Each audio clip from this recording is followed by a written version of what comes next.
Assalamualaikum warahmatullahi wabarakatuh, Pak Ustadz. Waalaikumsalam warahmatullahi Nama saya Indah dari Jakarta. Pak Ustadz, suami saya baru saja meninggal 21 hari ini. Saya kenal almarhum dari zaman putih abu-abu, Ustadz. Sampai saya dipertemukan 26 tahun saya bersama, 16 tahun saya menikah, Ustadz. Saya memiliki 2 anak. Yang pertama perempuan berumur 14 tahun, yang kedua berumur 16 tahun. 6 tahun. Kami berdua sama-sama berjuang, Ustadz, dari nol sampai Allah memberikan rezeki. Di pernikahan kami di 15 tahun, kami memiliki istana rumah yang kami bangun bareng-bareng, Ustadz. Di tahun 2003, suami menyuruh saya untuk berhenti kerja, Ustadz. Walaupun berat itu rasanya, saya berhenti untuk beliau saat saya pindah rumah, Ustadz. Saya baru merasakan 1 tahun di rumah itu. Dan saya merasakan arti kebahagiaan sepenuhnya sebagai suami istri. Mengurus dia, mengurus anak-anak dari awal menikah.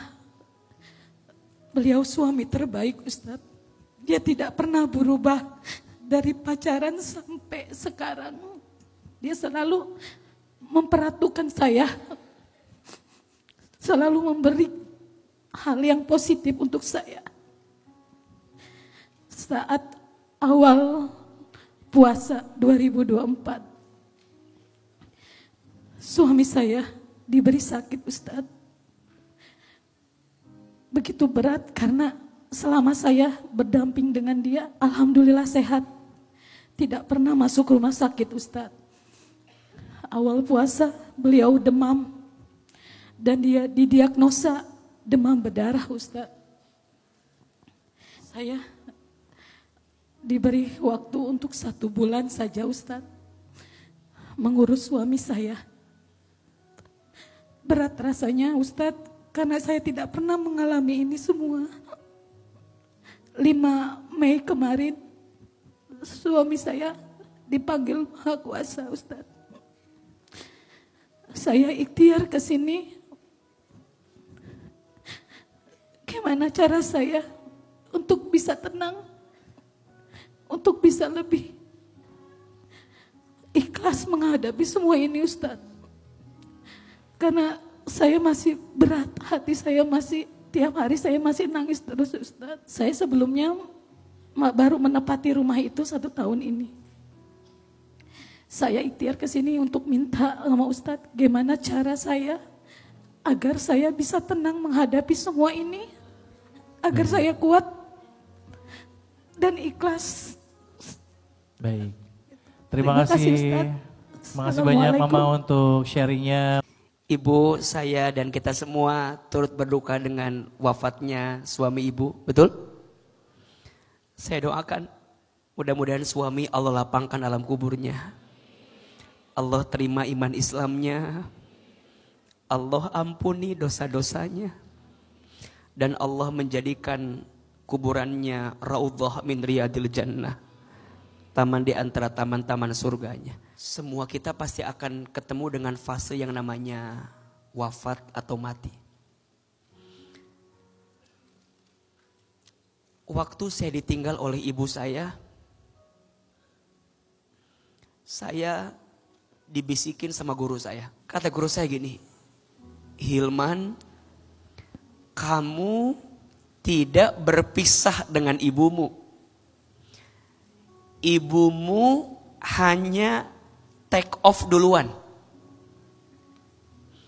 Maksudnya, ibumu jalan duluan.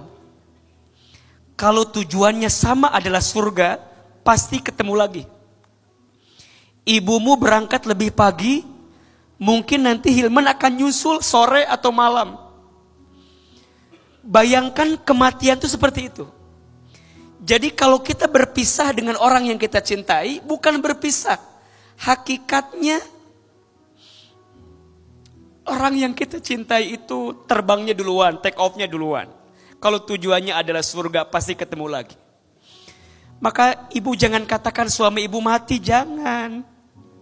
Suami ibu hidup, tapi hidupnya di alam yang beda dengan kita. Setuju? Kata Quran, jangan katakan orang yang mati itu mati. Bal ahya, mereka itu hidup. Hanya mereka hidup di alam yang beda dengan kita. Tolong perhatikan ke depan. Manusia itu dalam hidup setidaknya akan mengalami 12 tahapan kehidupan. Ada berapa? 12. Yang pertama alam ruh. Yang kedua alam rahim. Yang ketiga alam dunia. Yang keempat alam kubur.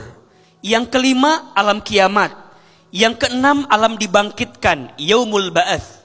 Yang ketujuh alam dikumpulkan, yaumul mahsyar. Yang kedelapan alam ditimbangkan, yaumul mizan. Yang kesembilan alam dihitungkan, yaumul hisab. Yang kesepuluh alam diberikan pertolongan, yaumus syafaat. Yang kesebelas alam diperjalankan di sebuah jembatan, yaumus sirat. Yang ke-12 alam ditentukan setiap amalan, yaumul akhirah. 2 tempatnya, surga dan neraka.